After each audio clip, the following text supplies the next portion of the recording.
ಏನ್ರಿ, ಕೈಯಲ್ಲಿ ಅಷ್ಟೊಂದು ದೊಡ್ಡ ಬುಕ್ ಹಿಡಿದು ಗಾಢವಾಗಿ ಯೋಚನೆ ಮಾಡ್ತಾ ಇದ್ದೀರಾ? ಅದೇ, ನಮ್ಮ ಭಾರತದ ಸಂವಿಧಾನದ ಬಗ್ಗೆ ಓದ್ತಾ ಇದ್ದೆ. ದೇಶ ನಡೆಸೋಕೆ ಇದೆ ಅಲ್ವಾ ಮೇನ್. ಆದರೆ ಇದು ನಿಜವಾಗ್ಲೂ ನಮಗೆಲ್ಲ ಅಷ್ಟು ಮುಖ್ಯನಾ ಅಂತ ಯೋಚನೆ ಮಾಡ್ತಿದ್ದೆ.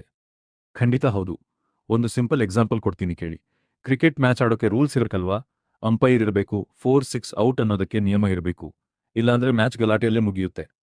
ಹೌದು, ರೂಲ್ಸ್ ಇಲ್ಲಾಂದ್ರೆ ಆಟ ಆಡೋಕೆ ಆಗಲ್ಲ.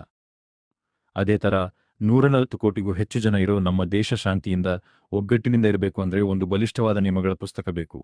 ಅದೇ ನಮ್ಮ ಭಾರತದ ಸಂವಿಧಾನ. ಇದು ನಮ್ಮ ದೇಶದ ಅತ್ಯುನ್ನತ ಕಾನೂನು. ಓಹೋ, ಹಾಗಾದ್ರೆ ಇದನ್ನ ರೆಡಿ ಮಾಡೋಕೆ ಎಷ್ಟು ಸಮಯ ಬೇಕಾಯ್ತು? ಯಾವಾಗ ಜಾರಿಗೆ ಬಂತು?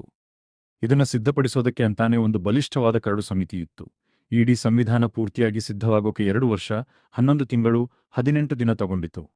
ವಾಹ್, ಅಷ್ಟು ಸಮಯನಾ? ಹೌದು, ಯಾಕಂದ್ರೆ ಜಗತ್ತಿನಲ್ಲೇ ಅತ್ಯಂತ ದೊಡ್ಡ ಲಿಖಿತ ಸಂವಿಧಾನ ನಮ್ಮದು. ಇದನ್ನ ನವೆಂಬರ್ 26, 1949ರಲ್ಲಿ ಅಂಗೀಕರಿಸಿದ್ರು. ಆದರೆ ಪೂರ್ತಿಯಾಗಿ ಜಾರಿಗೆ ಬಂದಿದ್ದು ಜನವರಿ 26, 1950ರಲ್ಲಿ. ಅದನ್ನೇ ನಾವು ಪ್ರತಿ ವರ್ಷ ಗಣರಾಜ್ಯೋತ್ಸವ ಅಂತ ಹೆಮ್ಮೆಯಿಂದ ಸೆಲೆಬ್ರೇಟ್ ಮಾಡ್ತೀವಿ. ಅಚ್ಚಾ, ಅದಕ್ಕೇನಾ ನಾವು ಜನವರಿ 26ಕ್ಕೆ ಅಷ್ಟು ದೊಡ್ಡದಾಗಿ ಧ್ವಜಾರೋಹಣ ಮಾಡೋದು? ಸರಿ, ಈ ಸಂವಿಧಾನ ನಮಗೆ ಸಾಮಾನ್ಯ ಜನರಿಗೆ ಏನು ಕೊಡುತ್ತೆ? ಇದು ನಮಗೆ ಮೂಲಭೂತ ಹಕ್ಕುಗಳನ್ನು ಕೊಡುತ್ತೆ.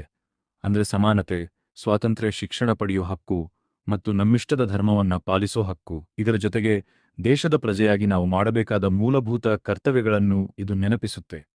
ಅಂದ್ರೆ ಸಂವಿಧಾನ ನಮ್ಮನ್ನೆಲ್ಲ ರಕ್ಷಣೆ ಮಾಡೋ ಒಂದು ಕವಚ ಇದ್ದ ಹಾಗೆ ಅಲ್ವಾ? ಸೂಪರ್ ಆಗಿ ಹೇಳಿದ್ರಿ. ಸಂವಿಧಾನ ಅಂದ್ರೆ ಬರೀ ಕಾಗದ ಕಾನೂನಲ್ಲ, ಅದು ಪ್ರತಿಯೊಬ್ಬ ಭಾರತೀಯನ ಹಕ್ಕು ಮತ್ತು ಗೌರವದ ಸಂಕೇತ. ಕೇಳಿದ್ರಲ್ವಾ ಸ್ನೇಹಿತರೆ, ನಮ್ಮ ಸಂವಿಧಾನದ ಬಗ್ಗೆ ತಿಳ್ಕೊಳ್ಳೋದು ಪ್ರತಿಯೊಬ್ಬ ಭಾರತೀಯನ ಜವಾಬ್ದಾರಿ. ಈ ಮಾಹಿತಿ ನಿಮಗೆ ಇಷ್ಟ ಆಗಿದ್ರೆ ಲೈಕ್ ಮಾಡಿ, ಶೇರ್ ಮಾಡಿ, ಸಬ್ಸ್ಕ್ರೈಬ್ ಮಾಡೋದನ್ನ ಮರಿಬೇಡಿ. ಜೈ ಹಿಂದ್, ಜೈ ಭಾರತಾಂಬೆ.